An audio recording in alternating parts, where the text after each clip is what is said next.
कि आज रघुनाथ दास गोस्वामी के बारे में जो हम सुनेंगे वो भी हमें समझ में आ जाए, है ना, उनकी टीचिंग्स। इसको थोड़ा अच्छे से समझने का प्रयास करेंगे, ठीक है। श्री चैतन्य मनोभीष्टम स्थापितम येन भूतले स्वयं रूप कदा मह्यम ददाति स्वपदान्तिकम्।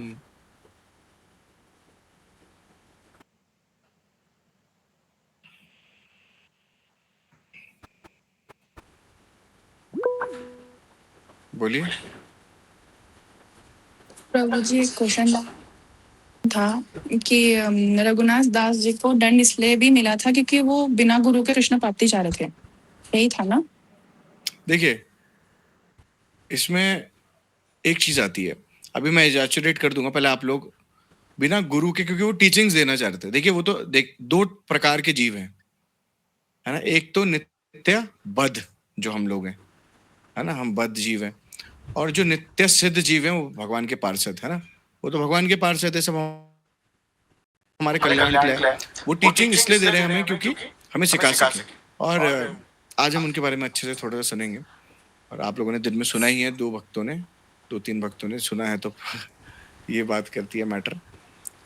तो बताइए, कौन बताएगा दोनों में से पहले, सो अच्छा से, जो पुराना है वही बता दो।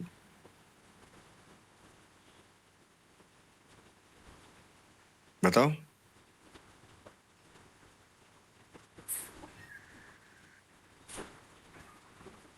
हरी बोल। प्रभु जी, जितना मुझे समझ में आया मैं बता देती हूँ। चलो बताओ, बताओ पहले।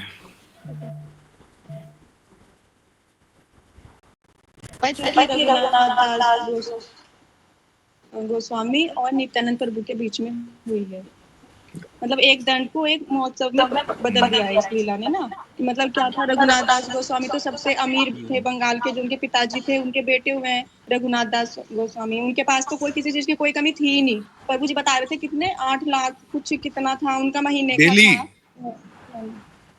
डेली का था प्रभु जी। हाँ, डेली इनकम। हाँ, लेकिन तब भी इतना सब होने के बाद भी उनके अंदर इच्छा थी कृष्ण प्राप्ति के लिए। वो बचपन से ही भगवान के चैतन्य महाप्रभु के मिलना चाहते थे, दर्शन भी करना चाहते थे, क्योंकि वो शुरू से ही सुनते आ रहे थे भगवान की लीलाओं के बारे में। तो उनके अंदर एक जिज्ञासा थी। तो प्रभु जी ने बताया था कि उस एक तो इस कथा से हमें ये भी सार मिलता है इस लीला से कि ना, बिना गुरु के और या बिना वैष्णव संग के भगवान की प्राप्ति नहीं हो सकती है। वो उन्होंने डायरेक्ट कोशिश करी भगवान से मिलने के लिए, लेकिन नहीं हो पाया। उन्होंने काफी बार कोशिश करी, वो घर से भी भाग गए। प्रभु जी बता रहे थे काफी बार उन्होंने ट्राई किया, घर से भी भाग जाते थे वो, लेकिन नहीं हुआ। सही बात है, वेरी है गुड। ना। फिर एक हाँ हाँ जी, फिर एक बार वो कहाँ पे जाते हैं, बंगाल में जाते हैं, पानी घाटी, जहाँ पे नित्यानंद प्रभु जी आ रखे होते हैं। वो राघव पंडित के घर पर रुके हुए होते हैं। Very good. वहीं पर उनकी मुलाकात होती है नित्यानंद जी से, होती है रघुनाथ दास जी की। उनके जो पार्षद होते हैं वो उन्हें कहते हैं कि रघुनाथ दास जी आए हैं, वो आपको प्रणाम कर रहे हैं। तो जब वैसा बोलते हैं तो नित्यानंद ठाकुर उन्हें चोर बताते हैं कि तुम चोर हो, तुम डायरेक्ट भगवान के पास जाना चाहते हो बिना भक्त संघ के या वैष्णव संघ के लिए। तो वो कहते हैं तुम्हें इसका दंड मिलेगा। और उस दंड को कहते हैं कि तुम्हें सबको, जितने भी हैं भक्त वगैरह, सबको दही चूड़ा खिलाना पड़ेगा। इसी लीला को कहा गया प्रभु जी दही चूड़ा सब। Very good. चलो नेक्स्ट पार्ट। इसको देखो, सुनाई इन्होंने कथा पूरी दी है वैसे, पर सुनाने का हम सबका अलग अलग ढंग होता है ना। सबका अलग अलग रस है, वो उस रस में। चलो अनुष्का माता जी, आप सुनाओ। मैं आप लोगों को इसलिए भी बोलता हूँ कि कथा सुनाओ कि आप लोग बोलना सीखें। कोई बोलेगा तो आप। हरे कृष्णा। तो रघुनाथ दास गोस्वामी जी हमारे छठ गोस्वामी से एक गोस्वामी जी हैं। वो बंगाल के सबसे अमीर घराने के पुत्र थे। तो जैसे कि माता जी ने बताया कि उनके कितने रोज के 8 लाख स्वर्ण मुद्राएं आती थी उनकी। तो सबसे रिचेस्ट तो बोल ही सकते हैं, बंगाल भी वैसे रिचेस्ट था उस जमाने में। Very good. तो उनमें भक्ति पहली सी बहुत जल्दी आ गई थी यंग एज में, तो भक्ति प्रैक्टिस भी करते थे। ऐसा आई और थी उनको भक्ति उनके यंग एज में? ये तो नहीं पता प्रभु जी। ये कोई बात नहीं, बोलते रहो। हाँ, तो वो भक्ति प्रैक्टिस भी करते थे और उन्हें जिज्ञासा भी होती थी बहुत यंग एज से। तो शायद इसमें एक स्टोरी एक और थी, शायद मैं ढंग से सुन नहीं पाई। जब वो महाप्रभु के पास आते थे, महाप्रभु ने भेज देते थे, शायद ऐसी कुछ था। हाँ हाँ, बार बार कितने बार गए वो महाप्रभु के पास, पर महाप्रभु ने उन्हें हमेशा भेज दिया गया, उनके फैमिली के पास भेजा शायद। हाँ, तो फिर एक बार जब गंगा किनारे जब नित्यानंद प्रभु जी पेड़ के नीचे थे अपने शिष्यों के साथ सभी, तो उन्होंने प्रणाम किया होगा, तो नित्यानंद प्रभु जी ने बोला, चोर करके बुलाया उन्हें। एक तरह से ये लीला थी, बस वो टीचिंग दे रहे थे। तो चोर, तुम्हें अब इस चीज का दंड मिलेगा कि तुम बिना गुरु के कृष्ण प्राप्ति चाह रहे हो, तो ऐसी कुछ था। फिर जब उन्होंने बोला कि तुम्हें दंड मिलेगा, फिर पानी आटी में थे, तो तुम्हें पानी आटी में सबको दही चूड़ा खिलाना है। तो फिर उसके बाद रघुनाथ दास जी तो समझ गए थे कि ये लीला है, तो कृपा कर रहे हैं, मुझे कृपा दृष्टि डाल रहे नित्यानंद जी। तो नित्यानंद प्रभु जी ने उन अपने चरण कमल रघुनाथ दास जी के सर पे रख दिया था। तो फिर उसके बाद पूरे सारे जो लोग थे उनको दही चूड़ा खिलाया गया। बहुत, मतलब उस जगह की जो भी पूरी चीज से दही चूड़ा वो पूरा मंगाया गया, फिर उसमें फ्रूट्स डाले, फिर वही बात हुई चीनी वगैरह, बस फिर सबको बात हुई फिर चीनी उसको वगैरह। सबको प्रेम से खिलाया। एक तरह से ये भी इसमें ये भी टीचिंग मिलती है कि डिवोशन से अगर तुम डिवोटी को वो करोगे, खुश करोगे, यस, तो तुम्हें भगवान की प्राप्ति तो मिलेगी, और गुरु से ही तुम्हें कृष्ण प्राप्ति मिलेगी। दो टीचिंग आ गई। Good good good. चलो, दोनों ने अच्छा बोला। और प्रभु जी फिर आगे ये भी था कि ना नित्यानंद प्रभु जी ने आह्वान किया तो चैतन्य महाप्रभु जी भी वहां पर आ गए थे, पर वो ना वेरी सबको नहीं गुड। दिखाई दे रहे थे। वो सबको दिखाई नहीं दे रहे थे, वो कुछ ही भक्त वहां पर देख पा रहे थे। फिर उन्होंने नित्यानंद प्रभु जी ने चैतन्य महाप्रभु जी को भी दही चूड़ा खिलाया, इस तरह करके तब से ये महोत्सव ठीक है, मनाया आप जाता है लोगों बड़े ने सुना धूमधाम से। क्या बोला? वृंदावन वासी माता जी, अंजलि माता जी, चंचल प्रभु जी, है ना? ठीक है, चलिए अब हम, मैं सुनाऊं या हो गया? सुना ही तो दिया ये इन्होंने सब कुछ। बोलो, समझ में आ गया आप लोगों के? जी प्रभु जी, आ गया। सुनाने की आवश्यकता तो नहीं? बताओ फिर क्या समझे?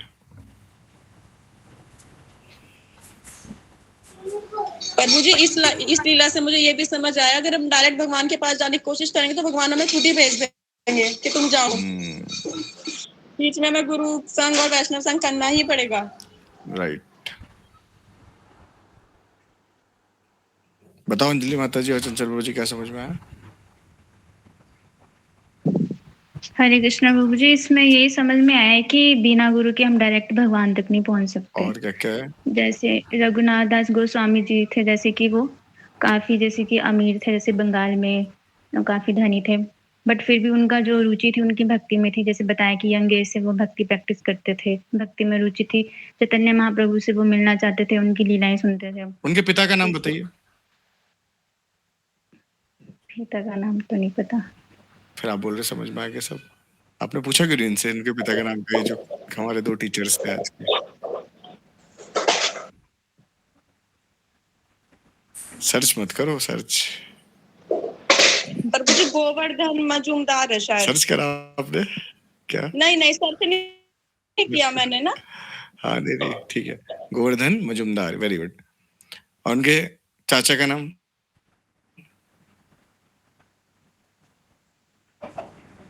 उनके चाचा का नाम? हिरण्य मजूमदार। पता नहीं। यस, वेरी गुड, सही बोला। Very good very good very good. ठीक है। नमः श्री रघुनाथाय गोवर्धन विहारिणे राधा कुंड निवासाय नमो प्रेम प्रदायते। जो रघुनाथ दास गोस्वामी हैं, ये षड गोस्वामियों में से एक हमारे आचार्य हुए हैं, जिन्होंने राधा कुंड, आप जानते हैं राधा कुंड, सुना है? राधा कुंड, श्याम कुंड, श्री गोवर्धन, गोवर्धन में जो है राधा कुंड, उनका प्राकट्य भी इन्होंने नहीं करा है। जब भगवान इस धरातल से चले गए थे, आप लोग सबको पता है, उसके बाद चैतन्य महाप्रभु आए। चैतन्य महाप्रभु ने षड गोस्वामियों को भेजा, जहाँ जो स्थान है उसका प्रकाशन करो, है ना, ग्रंथ की रचना करो और लुप्त तीर्थ का प्रकाश करो। इन षड गोस्वामियों को आदेश दिया गया। उसमें से रघुनाथ दास गोस्वामी जो थे, उन्होंने राधा कुंड का, हमें जो राधा कुंड अब देखने को मिल रहा है, राधा कुंड की कृपा प्राप्त हो रही है, वो उनकी कृपा से ही हो रही है। राधा कुंड कौन कौन गया आप में से? रघुनाथ दास गोस्वामी का आपने देखा है वहां पे? अच्छा, चलो रिया पाल माता जी जरा कैमरा खोलो पहले आप, अब आप लोगों से क्वेश्चन आएंगे। राधा कुंड में रघुनाथ दास गोस्वामी की समाधि है, किस किसने देखी है? अब हाथ ऊपर करो। अंजलि माता जी आपने देखी है? तो फिर आप लोगों ने अभी राधा कुंड देखा ही नहीं। इसलिए बोला कि जब धाम हम जाते हैं, तो जब हम भक्तों के साथ जाते हैं तभी। धाम आंखों से नहीं दिखेगा, धाम कहाँ से दिखता है? कानों से। भगवान का विग्रह जिस प्रकार भगवान में और भगवान के विग्रह में कोई फर्क नहीं है ना, उसी प्रकार भगवान के धाम में और भगवान में कोई फर्क नहीं है। भगवान ने क्या बोला है? पंच योजन विस्तृतम धामम च हृदय ममा। ये जो 5 योजन में वृंदावन है, ये मेरा हृदय है, भगवान है ना। तो यही चीज क्या है जो रघुनाथ दास गोस्वामी, उनकी कृपा से हम ये पढ़ पा रहे हैं। अच्छा, एक क्वेश्चन आता है कि रघुनाथ दास गोस्वामी को भक्ति उजागर क्यों हुई? क्यों उनको चैतन्य महाप्रभु के पास जाने की इतनी लालसा हो रही थी, है ना? आता तो है। अब क्यों ये ऐसे बचपन में हो रहे थे कि महाप्रभु के पास जा रहे थे और घर जाने की इनकी इच्छा नहीं हो रही थी, ये सोच रहे थे मैं महाप्रभु के साथ ही रहूं, है ना? तो क्या हुआ कि जो रघुनाथ दास गोस्वामी थे, वो किसके पुत्र हैं अभी बताया, है ना? विश्व में सबसे धनी जो देश था वो कौन सा था? भारत, है ना? आप लोग सभी जानते हैं, सोने की चिड़िया कहलाते हैं। और उसमें से भी सबसे धनी राज्य कौन सा हुआ करता था? बंगाल। और बंगाल में सबसे धनी व्यक्ति कौन हुए? गोवर्धन मजुमदार और हिरण्य मजुमदार। ये 2 भाई सबसे धनी व्यक्ति। इनकी डेली इनकम थी 5 से 8 लाख सोने की मुद्राएं डेली इनकम। सोचिए कितनी, इतना इन पे धन था कि गिन भी नहीं पाते थे, है ना? रोज इतना आ रहा तो कौन, पहले मशीन तो हुआ नहीं करती थी कि डाला और कैश गिन लिए। तो इतना धनी व्यक्ति। अब इनके अंदर, इतने धनी व्यक्ति के पुत्र के अंदर, जो रघुनाथ दास गोस्वामी किसके? गोवर्धन मजुमदार के पुत्र थे, इनके अंदर बड़ा भक्ति का प्रभाव था। क्यों था? ये बहुत इंपॉर्टेंट जानने का है। बोला साधु संग सर्वशास्त्र कहे, लव मात्र साधु संग सर्व सिद्धि है। अगर एक क्षण को भी आप 10,000 से डिवाइड कर दो, तो उतने क्षण के लिए भी अगर हम भक्तों का संग कर रहे हैं तो सारी सिद्धियां प्राप्त हो जा रही है। आप देखिए क्या हुआ। इनके कुल गुरु थे, उनका नाम क्या था? यदुनंदन आचार्य। हाँ, यदुनंदन आचार्य। और ये अद्वैताचार्य, आप हमने सुनी थी अद्वैताचार्य के बारे में, जो महाविष्णु सदाशिव है, जो पंचतत्व में से एक है ना, जिन्होंने महाप्रभु को बुलवा दिया था, आप लोग सभी जानते हैं। तो अद्वैताचार्य के शिष्य कौन हुए? यदुनंदन आचार्य। वो इनके कुल गुरु थे। कौन थे? इंपॉर्टेंट चीज है, आप लोग लिख लेना, ठीक है? और इनके जो यदुनंदन आचार्य थे, इनके एक मित्र भी थे। कौन थे? वासुदेव दत्त।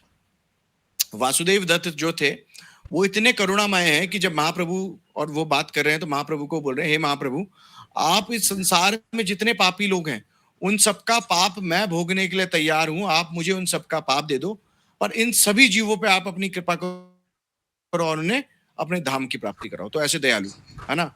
और फिर उनके जो कुलगुरु, जैसे मैंने बताया, वो कौन थे हमारे? यदुनंदन आचार्य, ठीक है? ये खुद भी 128 माला रोज करा करते थे, यदुनंदन आचार्य, है ना? वैसे अद्वैताचार्य के सभी के भक्त जो थे वो 64 माला से कम नहीं करते थे। अद्वैताचार्य का एक नियम था। अद्वैताचार्य क्या करते थे, जब उनके जो शिष्य हैं वो माला करने बैठते थे, तो जो उनकी शिखा होती थी वो किससे बांध देते थे? लकड़ी से बांध देते थे। और वो तब खुलती थी जब 64 माला हो जाएगी, और फिर उसके बाद प्रसाद दिया जाता था। तो क्या हम अद्वैताचार्य से दीक्षा लेना चाहेंगे? सोच लो, चुटिया बंदी रह जाएगी दिन भर, है ना? माताओं की और शिखा बन जाएगी सब प्रभु जियों की। तो अद्वैताचार्य के सभी शिष्य इस प्रकार से थे, और उनमें से ये यदुनंदन आचार्य थे, और जैसे मैंने महाप्रभु के बारे में बताया, और इनके मित्र, तो ये एक अच्छे डिवोटी थे, क्योंकि जैसे मैंने बताया जैसा हमारा संग होता है वैसे ही हम होते हैं, वो पर्सनालिटी दिखाती है। तो ये बड़े करुणामय और बड़े अच्छे भक्त हुआ करते थे, ठीक है। अब ये कौन थे? जो हिरण्याक्ष मजुमदार और हिरण्य मजुमदार, सॉरी, और क्या बोलते हैं, गोवर्धन मजुमदार के कौन थे? कुलगुरु। कुलगुरु आप लोगों को पता है ना, जो कुछ होता है घर में रिचुअल तो वो करवाते हैं सब आके। और इनके जो गुरु थे, मतलब गुरु जो इनको टीचिंग्स देते थे आध्यात्मिक की, पहले क्या होता था, संस्कृत सिखाना ये सब होता था, आप लोगों को पता ही है। तो जो इनकी टीचिंग्स देते थे, ये भी एक अच्छे डिवोटी थे। उनका नाम था बलराम आचार्य। क्या था? बलराम आचार्य। अब ये एक विशेष व्यक्ति के मित्र थे।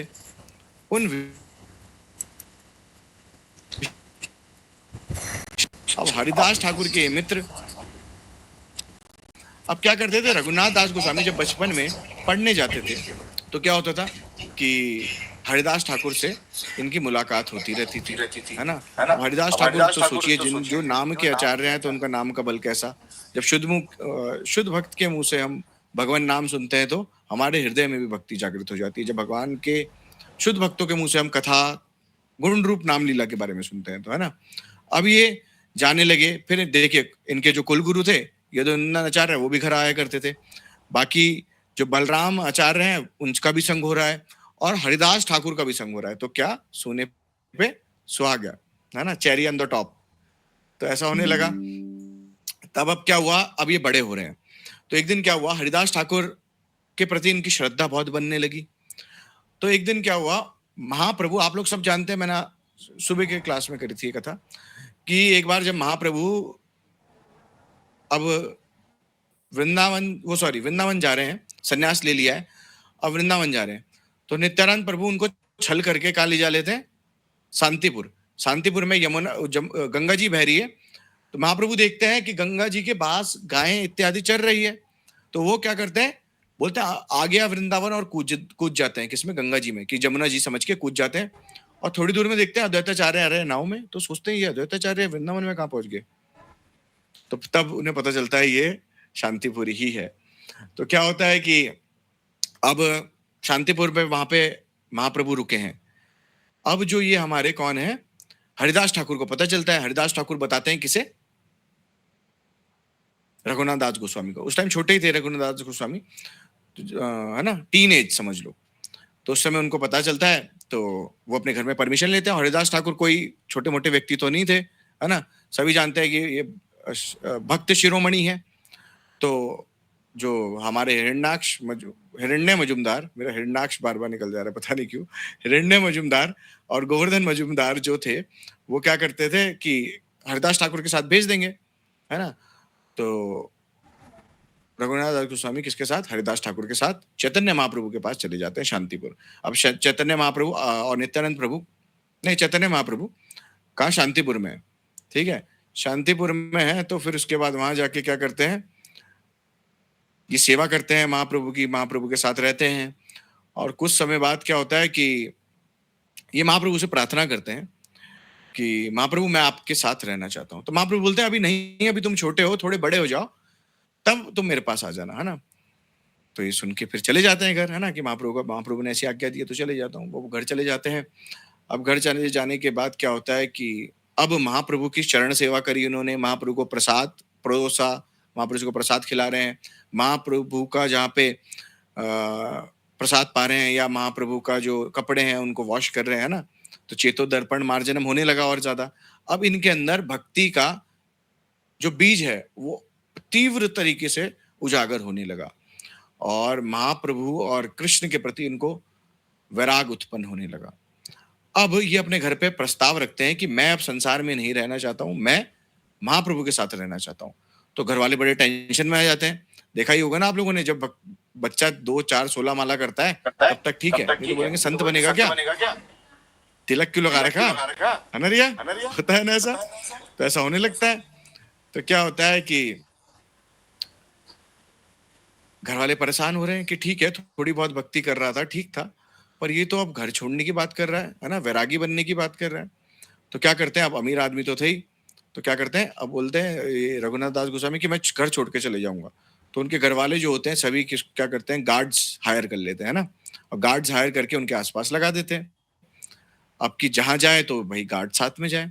तो उनके घर वाले बोलते हैं ठीक है, देखो अगर अब चैतन्य महाप्रभु जब शांतिपुर दोबारा आएंगे तो एक काम करना कि तुम उनसे मिलने चले जाना, पर तुम यहाँ घर पे ही रहो। तो बोलते हैं पक्का रघुनाथ दास गोस्वामी? तो बोलते हैं हाँ पक्का, घर वाले प्रॉमिस कर देते हैं।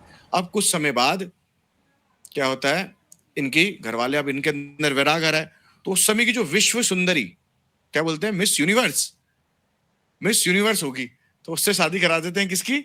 रघुनाथ दास गोस्वामी की। अब सोचिए, देखो अब मानी पे इतना धन है, तो भारत तो सबसे विश्व है, एलॉन मस्क कौन है अभी धनी जो भी है, तो उससे भी ज्यादा धन यहाँ पे है, क्योंकि स्वर्ण की बात हो रही है यहाँ तो। धन डॉलर तो बहुत छोटी चीज है, जब स्वर्ण की बात आ जाएगी। कितना चल रहा है सोना रेट? 1.5 लाख, है ना? तो सोना तो बहुत वैल्यूएबल है, तो सोच लीजिए आप लोग सभी। तो अब इनकी शादी करा दी जाती है विश्व सुंदरी से कि भाई स्त्री आ जाएगी तो इसका मन लग जाएगा घर पे, है ना, बाल बच्चे हो जाएंगे थोड़े दिन बाद तो भैया हो ही जाएगा घर गृहस्थी में शामिल। अब इनका मन तो जब कृष्ण के प्रति किसी का मन लग जाता है तो फिर वो आता है ना भजन, मन बस गयो नंद किशोर अब जाना नहीं कहीं और। जब नंद किशोर मन में बस जाएंगे तो कोई और मन में बसने लायक नहीं बचेगा। हमारे बोला कि जितने भी प्रेम है उन सब की एक डोर बनाओ और भगवान के चरणों पे बांध दो। पति के प्रति जो प्रेम है, बच्चों के प्रति जो प्रेम है, माता के प्रति जो प्रेम है, भक्त क्या करता है, उनकी एक लंबी डोर बनाता है, सबका प्रेम इकट्ठा करके और उस डोर को भगवान के चरण कमलों में बांध देता है। तो इसको क्या बोले गया, सर्वधर्मान परित्यज्य माम एकम शरणम व्रज, है ना। अब क्या हो रहा है कि ये महाप्रभु के पास, अब महाप्रभु आए फिर दोबारा शांतिपुर, तो ये अपने घर वालों को बोलते हैं कि भाई महाप्रभु आए तो अब मेरी आपने प्रॉमिस करा था, मुझे जाने दीजिए। अब घर वाले सोचते हैं शादी भी करा दी है, मगर इसके आसार तो वैसे ही हैं वैरागी वाले ज्यादा, तो मगर चलो शादी करा दी है, गार्ड्स के साथ भेजते हैं और आ जाएगा थोड़ी देर बाद। अब रघुनाथ दास कुछ बोलते हैं मुझे महाप्रभु से मिलने का मौका मिल रहा है, बस मैं जाऊं कैसे भी करके जल्द से जल्द। अभी वहां महाप्रभु के पास जाते हैं, महाप्रभु की सेवा करते हैं इत्यादि। महाप्रभु बोलते हैं महाप्रभु मैं आपके साथ रहना चाहता हूँ और मैं घर बार छोड़ना चाहता हूँ। महाप्रभु को पता है इनकी शादी हो चुकी है, तो महाप्रभु उनको बोलते हैं आप मरकट वैराग्य मत दिखाओ, है ना, कि जैसे प्रभु जी ने आज बताया कि मरकट वैराग्य क्या, जैसे हमें एकदम से हो गया अरे संसार बहुत बेकार है, दिल टूट गया किसी आशिक का, तो उसको लगेगा अब संसार बहुत बेकार है, तो वो क्या करेगा, वो चले जाएगा अब मैं जीऊंगा नहीं, अरे नहीं, है ना, इत्यादि। हमारे घर में लड़ाई हो जाती है तब, अब मैं किसी से बात नहीं करूंगी, अब मैं किसी से बात नहीं करूंगा। तो क्या है, फिर थोड़ी देर वो बस स्टैंड पे बैठेगा और फिर घर वापस हो गया आपका तब, है ना। तो ये मरकट वैराग्य बोला है कि थोड़ी देर के लिए आया और बस छुस बोला, फिर घर में आके बोलेगा अच्छा अब तो ऐसा हो गया, मगर अगली बार से तुमने करा ना तो फिर पक्का छोड़ के चले जाऊंगा मैं घर, ठीक है। तो इसको मरकट वैराग्य बोला। इसको एक और संबोधित करा है कि जैसे बंदर दिखता कैसे है, कोई कपड़ा लत्ता नहीं, पर जैसे उसको केला दिखाओगे तो तुरंत केले के प्रति आसक्त हो जाएगा, है ना। फ्रूटी वृंदावन गए, बंदर देखे फ्रूटी वाले बंदर, सब कुछ दे देते हो, जैसे सामान छीन लेंगे आपका, दोगे सामान तो फ्रूटी दो पहले। तो ये मरकट वैराग्य, ठीक है। तो क्या हुआ कि अब महाप्रभु के पास गए तो महाप्रभु बोला तुम मरकट वैराग्य मत दिखाओ, जाओ अपने घर, अब तुम्हारी बीवी है, जाओ अपने घर गृहस्थी में रहो और भजन करो घर पे ही। अब इनको समझ में नहीं आ रहा है कि महाप्रभु जो सबका घर छुड़वा रहे हैं मुझे बोल रहे हैं घर बसा लो, ये क्या बात हुई, ये समझ में नहीं आया उनके। अब दुखी भी है कि महाप्रभु नहीं स्वीकार कर रहे हैं, और संकोच भी है कि मैं क्या बोलूं महाप्रभु को, दोबारा किस मुंह से बोलूं कि महाप्रभु ने मना कर दिया है कि घर जाओ, मरकट वैराग्य मत दिखाओ। मैं गुरुजी बोलते हैं मरकट वैराग्य मत दिखाओ, घर जाओ, तो हमें नहीं लग जाएगा। तो अभी ये आ जाते हैं घर, अभी घर पे रहने लगते हैं। इनके जो कृष्ण विरह तो और उत्पन्न होगा जब महाप्रभु के जितनी बार दर्शन हो रहे, तो जैसे ज्वालामुखी फटता है उसे जिस प्रकार से लावा निकलता है, तो उससे करोड़ों गुना ज्यादा ये जो कृष्ण प्रेम है वो कैसे निकल रहा है इनके हृदय से महाप्रभु के लिए और राधा कृष्ण के लिए। अब होता क्या है कि कुछ समय बाद एक जगह है पानीहाटी, बंगाल में ही, है ना। तो वहां पे रघुनाथ पंडित के घर, राघव पंडित के घर, सॉरी, राघव पंडित के घर कौन आते हैं? नित्यानंद प्रभु आए होते हैं उधर। अब नित्यानंद प्रभु आए होते हैं तो नित्यानंद प्रभु पानीहाटी में आए हैं तो इनको पता चलता है। किसे पता चलता है? रघुनाथ दास गोस्वामी को। तो इन्होंने बोला मैं भी दर्शन करूं नित्यानंद प्रभु के। देखिए, हेनु दिना हेनु निताय बीने भाई, राधा कृष्ण पाइबे नाई। बहुत सुंदर भजन है, बहुत सुंदर। बिना नित्यानंद प्रभु की कृपा के हेनु निताई बीने भाई, बिना निताई की कृपा के राधा कृष्ण पाइते नाई। राधा कृष्ण ने मिलना इम्पॉसिबल है। किसकी कृपा के? बिना नित्यानंद की, है ना। कौन सा है? निताई पद कमला कोटि चंद्र सुशीतला। बहुत सुंदर भजन है, आप लोग सुनेंगे तो पता चलेगा। तो अब क्या है कि नित्यानंद प्रभु आए हैं, भक्त शिरोमणि, है ना। तो नित्यानंद प्रभु आए हैं, अब नित्यानंद प्रभु से ये मिलने जाते हैं। अब नित्यानंद प्रभु क्या बैठे हैं? एक वृक्ष के नीचे बैठे हैं और गंगा जी का तट है। वृक्ष के नीचे बैठ के अपने राघव पंडित जी और अन्य अन्य भक्तों के साथ बैठे हैं और नित्यानंद प्रभु वहां पे क्लास लेक्चर कर रहे हैं। अब वो राघव पंडित को बोलते हैं कि जाओ कि तुम प्रसाद बनाओ, है ना, दिन का लंच प्रसादम करो। अब वो ये राघव पंडित होते हैं, ये कहाँ चले जाते हैं? लंच बनाने चले गए। और जो नित्यानंद प्रभु हैं वो वहां पे बैठ के कीर्तन इत्यादि लेक्चर, हरि कथा चल रही है। अब थोड़ी देर में वहां पे पहुंचते हैं कौन? रघुनाथ दास गोस्वामी। जब रघुनाथ दास गोस्वामी पहुंचते हैं तो दूर से प्रणाम करते हैं। ये हमें शिक्षा एक मिलती है। और जब हमें वैष्णव दिखे तो जब अगर वो हमें देख भी नहीं रहे तो हमें दूर से प्रणाम कर देना चाहिए, है ना। गुरुदेव दिखे तो या आचार्य कोई संत दिखे तो हमें दूर से प्रणाम करना चाहिए, है ना। चाहे वो देख रहे हैं नहीं देख रहे, क्योंकि हमारा तो कर्तव्य है, हमें दूर से प्रणाम कर देना चाहिए। जब फिर दूसरा प्रणाम कब करना चाहिए? कि जब हम उनके पास जाएं। दूसरा प्रणाम तब नहीं, जब उनकी दृष्टि पड़े। दूसरा प्रणाम तब करना चाहिए, ठीक है। जैसे उनकी दृष्टि पड़ी तो प्रणाम कर देना चाहिए। और तीसरा प्रणाम कब करना चाहिए? कि जब हम उनके पास जाते हैं। तो 3 प्रणाम बताए हैं शास्त्रों में। कौन से? एक, जैसे एक हम तो दूर से करना है, जैसे जैसे ही दूर से दिख जाए हमें, है ना। हाँ। अगर किसी सन्यासी को देख के अगर हम प्रणाम नहीं करें, किसी वैष्णव को देख के प्रणाम नहीं करें, तो शास्त्र बताते हैं उस दिन हमें व्रत रखना चाहिए। तो रखने को तैयार हैं?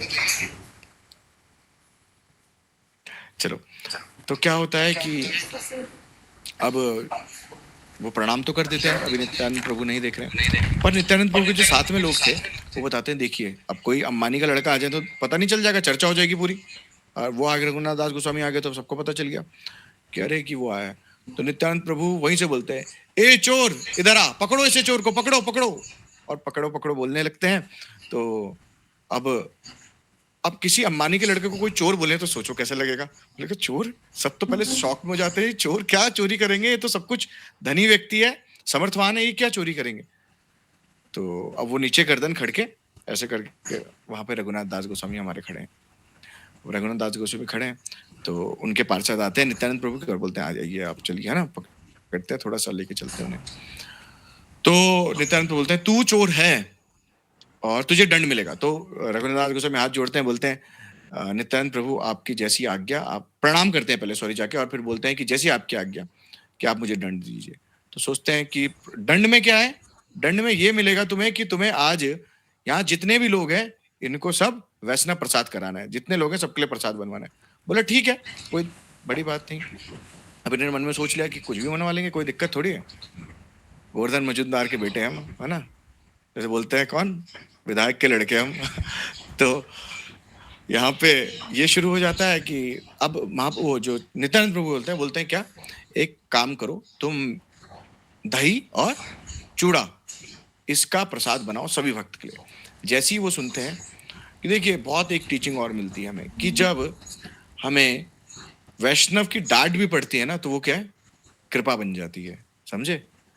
हमें कोई प्रसाद करवाने के लिए बोले तो हम क्या सोचेंगे कि ठीक है, अरे दही चूड़ा करवाएंगे, मेरा प्रसाद है आज, मेरी तरफ से हो रहा, आज मैं बनवाऊंगा, ये वो सो, है ना। ईगो आ जाती है इसमें भी, एक भक्ति में भी हमारी बड़ी ईगो आती है, हमें पता नहीं चलता कि अरे मैं स्पॉन्सर कर रहा हूँ आज प्रसाद, तो बनाएंगे हम मटर पनीर, शाही पनीर, है ना, दाल मखनी।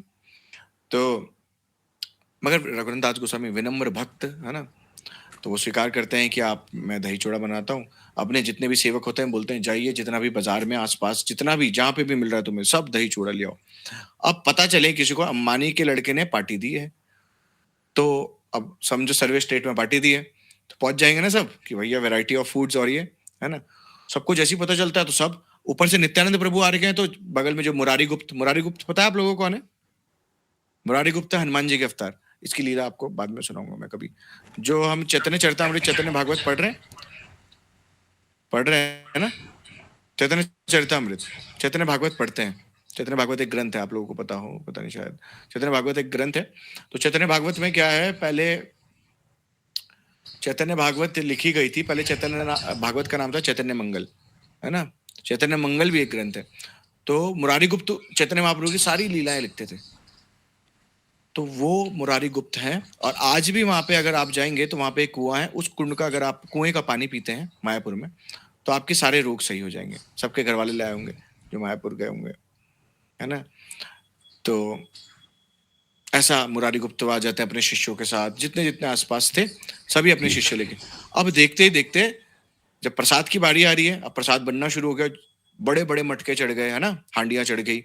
एक में बन रहा है दही चूड़ा और फ्रूट्स और ड्राई फ्रूट्स, और एक में क्या क्या डल रहा है, एक में डल रहा है, पूरा वर्णन है अभी मुझे पूरा नहीं है मगर मैं आपको मोटा मोटा बता रहा हूँ। फिर एक में बन रहा है दूध, चूड़ा, कपूर, केसर और ड्राई फ्रूट्स, दो अलग अलग तरीके के बन रहे हैं, क्योंकि नित्यानंद प्रभु ने आदेश करा कि दो दो दो मटके सबको देना तुम, ठीक है, दो दो कुल्लड़ सबको देना, समझो दो दो हांडी।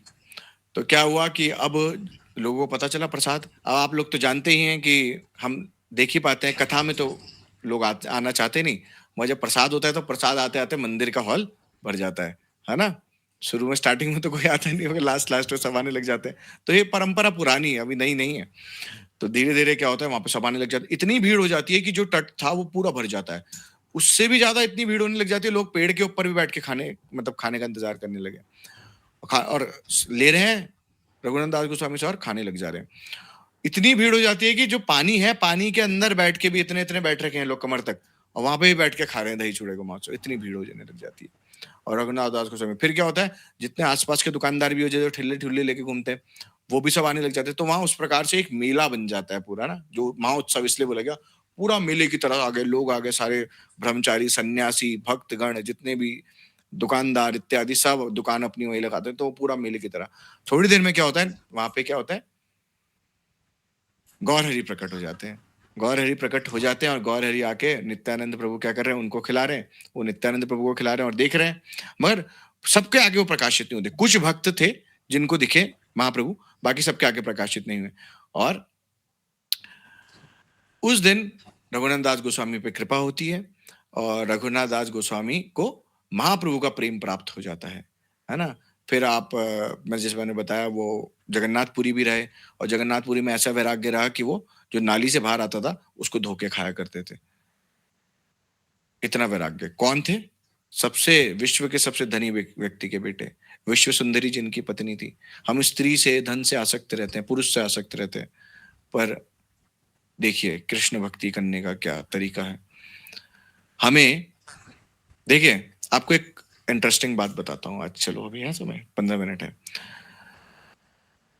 तो इसमें कुछ रहा तो नहीं। हाँ, तो रघुनाथ दास गोस्वामी से आज हम प्रार्थना करते हैं कि जो चैतन्य महाप्रभु का प्रेम है वो हमारे हृदय में भी वो प्रकाशित करें, नित्यानंद प्रभु के प्रति जो प्रेम है वो प्रकाशित करें, और हम भी भक्ति में थोड़ा सा वैराग्य लाके उनकी तरह भक्ति कर सके, है ना। थोड़ी सी हमारे हृदय में भी कृष्ण को पाने की रुचि बन सके। देखिए, कृष्ण को पाने की रुचि तब बनेगी जब हमारी, कैसे पता चलेगा, जब हमारी प्रचार में रुचि होगी। अगर कोई बोले मेरी प्रचार में रुचि नहीं हो रही पर भगवान में बहुत रुचि हो रही है, तो गलत है। जैसी भगवान में रुचि होगी तो प्रचार में, क्योंकि भगवान की आज्ञा है।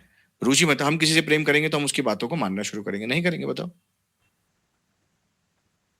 हम अपने माता पिता से प्रेम करते हैं तो पापा बोलते हैं पानी ला, तो हम खुश होते हैं ना। पापा आते हैं या कुछ बोलते हैं तो हम उनकी आज्ञा को मानते हैं। सारी नहीं मानते, पर कुछ तो मानते ही हैं जो छोटी मोटी होती है। तो भगवान की आज्ञा को जब हम मानने लगेंगे, जब हम एक अच्छे बालक बनेंगे, भगवान के अच्छे भक्त बनेंगे। तो फिर रघुनाथ दास गोस्वामी आए। रघुनाथ दास गोस्वामी इतने दिव्य थे कि जब वो भजन करा करते थे धूप में बैठ के भजन करा करते थे, तो राधा रानी चुन्नी लेके खड़ी हो जाती थी उनके सर पे। और ठाकुर जी क्या कर रहे हैं, उस टाइम तो जंगल था राधा कुंड के पास, तो ठाकुर जी डंडा लेके खड़े हैं, शेर क्योंकि शेर इत्यादि पानी पीने आते थे ना राधा कुंड में, तो वहां पे डंडा लेके ठाकुर जी खड़े हैं। तो ऐसे भक्त और ऐसा कृष्ण प्रेम मिला जब नित्यानंद प्रभु की कृपा हुई। इससे हमें एक और चीज सीखने को मिलती है, जब तक गुरु कृपा नहीं होगी तब तक कृष्ण कृपा असंभव है। गुरु कृपा कब होगी बताओ? जब तक शिक्षा गुरु की कृपा नहीं होगी, है ना। ऐसी देखिए, पहले हमें अगर महाप्रभु यहाँ है, ठीक है, हम यहाँ है नीचे, अब यहाँ पे हमें क्या करना, पहले शिक्षा गुरु की, फिर गुरु की, फिर गुरु ट्रांसफर करेंगे प्रभुपाद पे, प्रभुपाद ट्रांसफर करेंगे आगे आगे, और धीरे धीरे हमें चैतन्य महाप्रभु की तरफ। ये जो क्या है, एक ऐसे ऊपर की तरफ ऑर्डर जा रहा है। अब यहाँ पे आपका भक्ति लता का बीज लग गया है। अब भक्ति लता का बीज ये धीरे धीरे इसकी बेल ऊपर जाएगी, और ये जाके जब ऊपर पहुंच जाएगी तो ये जो उसका फल है, उसका फूल है, वो भगवान के श्री चरण कमलों पे अर्पित करेगी, ठीक है। मगर इसमें एक चीज बहुत घातक है, क्या है बताओ? जिस भक्ति लता के बीज को या बेल को सर्वनाश कर देता है एसिड डाल के, बताया मैंने आप लोगों को। जनसंघ, अगर हम बीच में संघ बोलो बोलो। वैष्णव अपराध। वैष्णव अपराध, वैष्णव अपराध, वैष्णव निंदा एक ऐसी चीज है जो जिस प्रकार एक पागल हाथी आता है तो वो क्या कर देता है, तो वैसी ये बेल को रौंद देता है ना, जो भी उसके पैरों के नीचे है, वैसी ये हमारी भक्ति को रौंद दे दिया जाता है।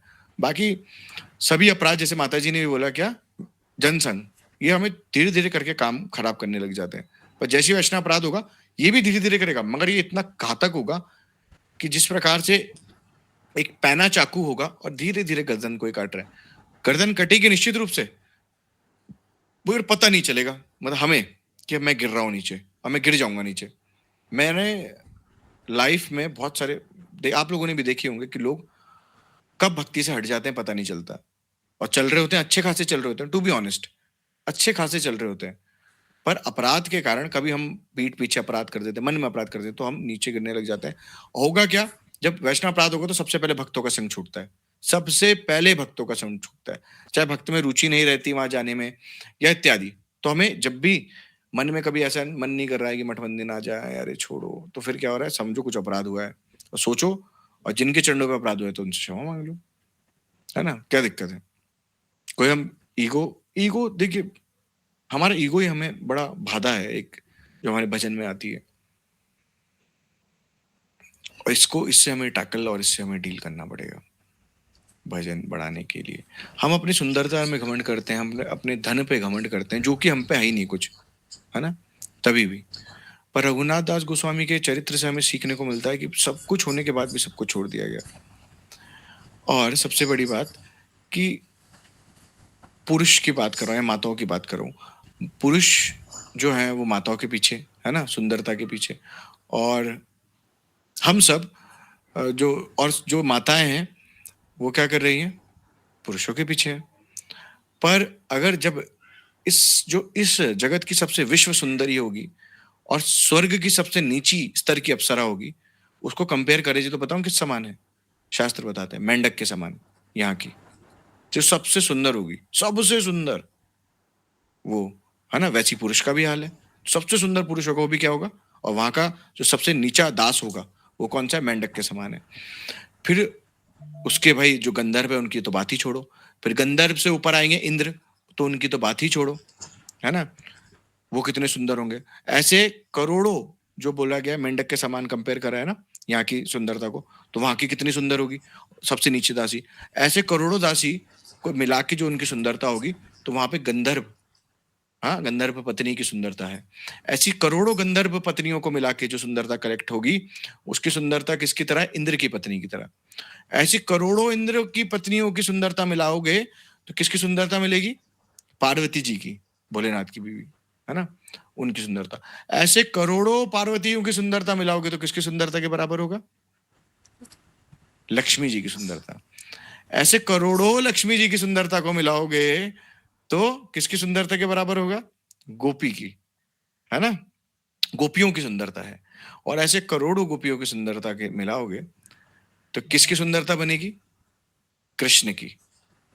और ऐसे करोड़ों कृष्ण की सुंदरता मिलाओगे तो किसकी बनेगी? श्रीमती राधा रानी की सुंदरता। इसलिए भगवान का एक नाम है मदन मोहन, जो काम को भी मोहित कर दे, है ना? भगवान का एक नाम है मदन मोहन। और भगवान की जो अतरंगा शक्ति है राधा रानी, उनका नाम है मदन मोहन मोहिनी, जो मदन मोहन को भी मोहित कर दे। ठीक है? तो राधा रानी की सुंदरता इतनी है। पर राधा रानी की कृपा तब मिलेगी जब कृष्ण की आज्ञा का पालन होगा। राधा रानी उस पर ही प्रसन्न होगी जो कृष्ण की बातों को मानेगा। जो कृष्ण की बातों को नहीं मानेगा, राधा रानी उनको देखना भी नहीं चाहती है, चाहे हम कितना नाम जप कर लें। राधा रानी तभी तो मानेगी। अगर आप किसी से प्रेम करते हो और आपकी पति की बात को कोई काट रहा है, जैसे मैं बताता हूँ, या आपके पिता की बात को कोई काट रहा है, तो आप उससे बात करना नहीं पसंद करेंगे, है ना, चाहे वो आपको कितना पूज ले। राधा रानी की उपासना का मतलब ही ये है कि राधा कृष्ण, देखो, कृष्ण की उपासना का मतलब है कि राधा रानी की तरफ प्रेम, और राधा रानी की उपासना का मतलब है कृष्ण के प्रति प्रेम, है ना। तो मगर हमें दोनों की उपासना साथ में करनी है। युगल सरकार की जोड़ी है जो है, इनको दोनों को लाना है। क्योंकि अगर कृष्ण अकेले, हमारे आचार्य तो ऐसे थे कि कृष्ण प्रकट हो गए सामने तो बोला मैं नहीं करता तेरे को प्रणाम, जब राधा के साथ आएगा तब करूंगा प्रणाम। तो हमारे आचार्य ऐसे है। अभी कभी हम सुनेंगे, बहुत कुछ है सुनने को और बहुत कम समय है जीवन का।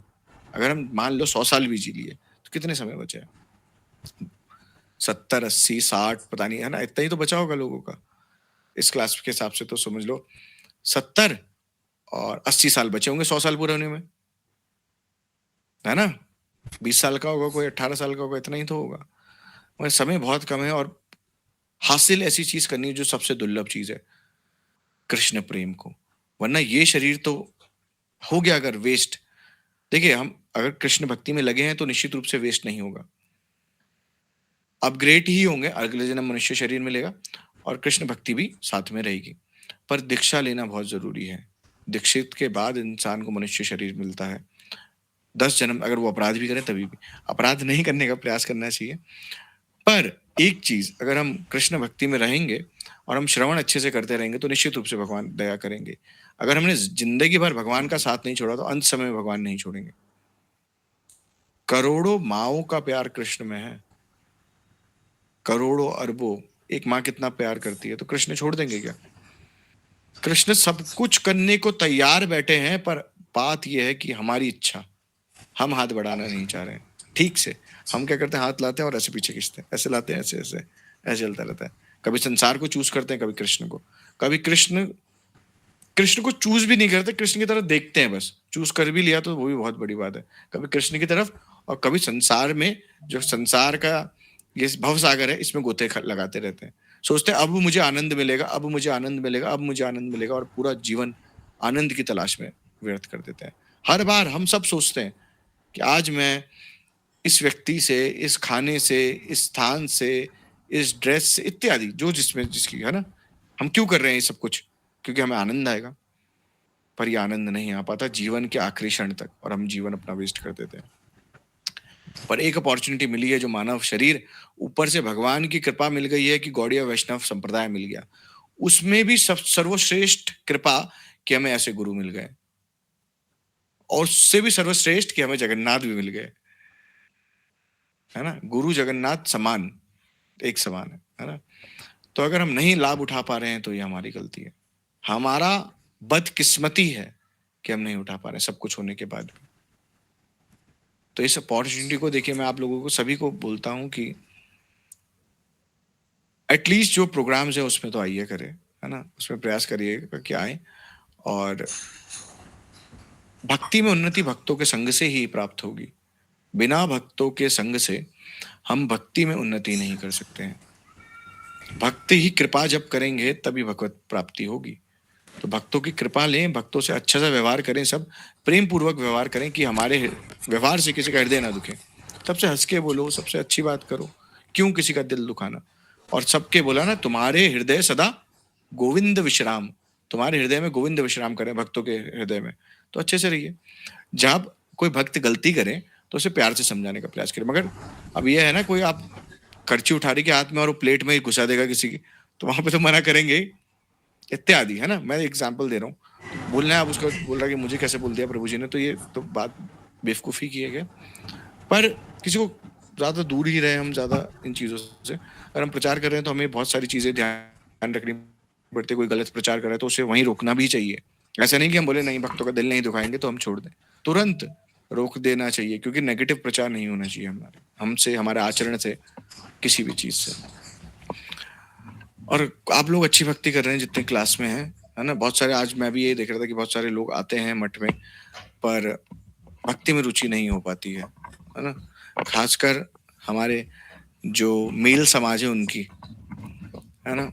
पर क्या कर सकते हैं, फीमेल्स तो कर रही हैं, चलो ठीक है ना, अभी तक तो। मगर ऐसी बने रहना है, ऐसा नहीं कि फिर थोड़े दिन बाद भूला हो जाना है ना। भक्ति में ऐसे चलते रहना है, और एक दिन हम भगवान को निश्चित रूप से अगर ऐसे करते रहे तो निश्चित रूप से पाएंगे, सब पाएंगे। ऐसा नहीं कि यहाँ पे कोई भी जो स्क्रीन पे वो रह जाएगा, है ना। चंचल प्रभु जी आपकी भी आ रहे हैं, भक्ति में चल रहे हैं, टेस्ट होंगे, तो ध्यान रखिएगा आप लोग भी, है ना। अंजलि माता जी आप भी, कि और आप लोग भी, नेहा माता जी, अनुष्का माता जी, टेस्ट होंगे, है ना। टेस्ट में आप लोगों को पास होना है, इस बात का ध्यान रखिए। रिया माता जी आपके भी होंगे और हो भी रहे हैं शायद, है ना। तो आप भी ध्यान रखिए कि टेस्ट में फेल होने का बहुत सारे वो रहेंगे, माया देवी बहुत अलग अलग तरीके से लोभ देंगी, पर हम पे डिपेंड करता है कि हम कैसे उस चीज को टैकल करते हैं। टैकल कब करेंगे, माया कभी हमें नहीं पकड़ती है, हम माया को चूज करते हैं, इतना याद रखना, है ना। अब हम पे क्या है कि हमें ये याद रखना है कि मुझे माया को चूज नहीं करनी, मैं भगवान का दास हूं। जब शेर सामने रहेगा तो शेर के बच्चों को शेर के सामने से कोई नहीं उठा के जा सकता। जब शेर से दूर चला जाएगा तो फिर कोई भी पकड़ लेगा, है ना। तो बोला ना, कृष्ण सूर्य सम माया है अंधकार, जहां कृष्ण तहां नहीं माया अधिकार। जहां कृष्ण होंगे वहां माया नहीं आ पाएगी। तो कृष्ण को लाना है, कृष्ण को लाने के लिए डू एंड डोंट जो रूप गोस्वामी हमें आदेश कर रहे हैं उसका पालन करना पड़ेगा, उसके बिना नहीं। कोई बोले कि मैं इनको नहीं मानूंगा और मैं भक्ति में आगे बढ़ रहा हूँ, 90% लोगों को इन मठ में, अच्छा आप लोग बताइए, 90% लोगों को पता है या उपदेश है क्या, तो कैसे भक्ति में प्रोग्रेस करेंगे। तो कनिष्ठ से ऊपर जा सकते हैं, मध्यम और उत्तम की तो बात ही छोड़ो। अब जब पता ही नहीं तो कैसे बढ़ेंगे। तो ये हमें एक अपॉर्चुनिटी मिली, भगवान ने मुझे प्रेरणा दी कि मैं उपदेशामृत ही ग्रंथ चूज क्यों करा गया, है ना। जब मैं भक्ति में आया था तो मैंने सबसे पहला श्लोक ही याद करा था, वाचो वेगम मनसा। तो बहुत पहले की बात है, वृंदावन में मैं रह रहा था, तो मठ में ही। तो तब मुझे वहाँ के जो महाराज, साधु महाराज, उन्होंने बोला था कि ये श्लोक याद करो। फिर उन्होंने थोड़े दिन बाद बोल दिया था कि चलो छोड़ो ज्यादा गोपनीय हो जाएगा। पर भक्तों के संग में ही भक्ति होती है, अकेले नहीं हो सकती है ना। और फिर उपदेशामृत में मेरे मन में आया, क्योंकि आप सब देखो हिमाचल से भी आगे भक्त, ऐसा तो था चलो देहरादून के जो नाम हटके होते ठीक है, पर हिमाचल की भी आए, और कुछ देहरादून के नाम हटके जो बच्चे हैं वो नहीं आ रहे क्लास में। तो भगवान ने जिन पे कृपा करनी होगी तो निश्चित रूप से कैसे भी ढूंढ लेंगे। हमारे पास देहरादून में बहुत सारे बच्चे हैं ना, मगर कितने बच्चे भी इस क्लास में हैं और कितने बच्चे रेगुलर हैं। एक ही घर के भी देख लो, हमारे घर के नाम हटके देख लो, अनुष्का के भाई को देख लो, है ना, इत्यादि। वो सेवा सब कर रहे हैं, सेवा में कोई कमी नहीं है, पर जो मुख्य सेवा है भगवान की क्या है, श्रवण कीर्तनम, विष्णु स्मरण, पाद सेवनम, अर्चनम, वंदनम, दास्यम, आत्मनिवेदनम। पहली सेवा नहीं होगी तो कब वो जो सेवा है वो कब कर्म में बदल जाएगी पता नहीं चलेगा।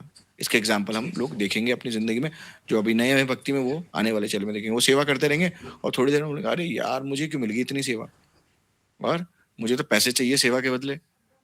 तो ऐसा फिर भावनाएं उत्पन्न होने लग जाती है ना। हमें सीखना है इन लोगों की कि हमारे भगवान से प्रार्थना करनी है, भगवान ये हमारे अंदर गुणना है। क्योंकि देखिए हमारे को भी धन की आवश्यकता है सभी को, पर भगवान से प्रार्थना करनी है कि भगवान मैं आपकी सेवा करना चाहता हूँ और बस इतनी कृपा करना कि निष्काम भाव से आपकी तथा आपके भक्तों की मैं सेवा कर सकूं। बस भक्तों की सेवा करोगे ना तो कृष्ण की सेवा से भी करोड़ों गुना फल है। बोला नहीं भगवान ने, मद सेवनम सद्गुणम मद भक्ता अविसेवनम, मद भोगनम सद्गुणम मद भक्ता अविभोगनम, मद कीर्तनम सद्गुणम मद भक्ता अविकीर्तनम, मद वंदनम सद्गुणम मद भक्ता अविवंदनम। मेरा कीर्तन, मुझे भोग लगाना, मेरी वंदना करना, मेरी पूजा करना सद्गुण है, अच्छी बात है। पर उससे भी सर्वश्रेष्ठ क्या है? मत सेवनम सद्गुणम मद भक्ता अविसेवनम। मेरे भक्तों की सेवा करना, मेरे भक्तों का कीर्तन करना, मेरे भक्तों का कथा करना, मेरे भक्तों की वंदना करना। ठीक है। और एक और हमें अभी हमने भागवतम में एग्जाम्पल जाना कि भगवान बोल रहे हैं जो मुझे यज्ञ में आहुति देके घी की आहुति देता है यज्ञ में, तो मैं उसको स्वीकार करता हूँ, निश्चित रूप से स्वीकार करता हूँ। पर पूरी खुशी से स्वीकार मैं तब करता हूँ जब मेरे भक्त को कोई घी में डुबा के खिलाए, उसके मुंह से मैं अवश्य स्वीकार करता हूँ, भक्त के मुंह से। तो भक्तों की सेवा करने का प्रयास, देखिए हम भक्तों के चरण अगर पकड़ लिए ना, तो कृष्ण के चरण समझ लो दूर है ही नहीं, है ही नहीं। मतलब कृष्ण ही पकड़ लिए। अब तो कृष्ण खुद ही आके आपको बोलेंगे चल भैया अब मैं ले जाऊंगा तुझे। बस भक्तों के चरण पकड़ने का प्रयास करना। और यही हम देखिए सबसे इंपॉर्टेंट चीज ये है, और इसमें ही रुचि नहीं हो पाती, क्योंकि देखना जो लोग गुरु जी के साथ ज्यादा रहते हैं उनकी बुद्धि ऐसी होने लग जाती है कि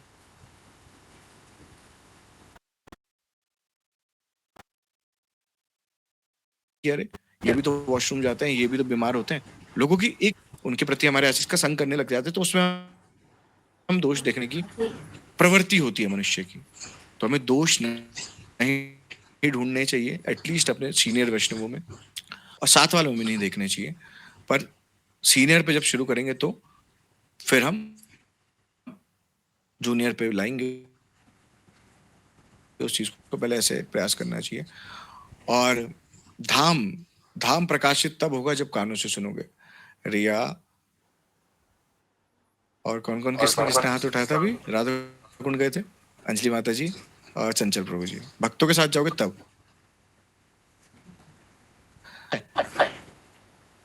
और राधा कुंड भी ऐसे दिख रहा है। राधा कुंड की कथा बताना, बताओ जरा। वृंदावन वासी माता जी आप क्लास को एंड कर सकते हैं, फिर इसके बाद हम चर्चा करेंगे, आप लोग जानना।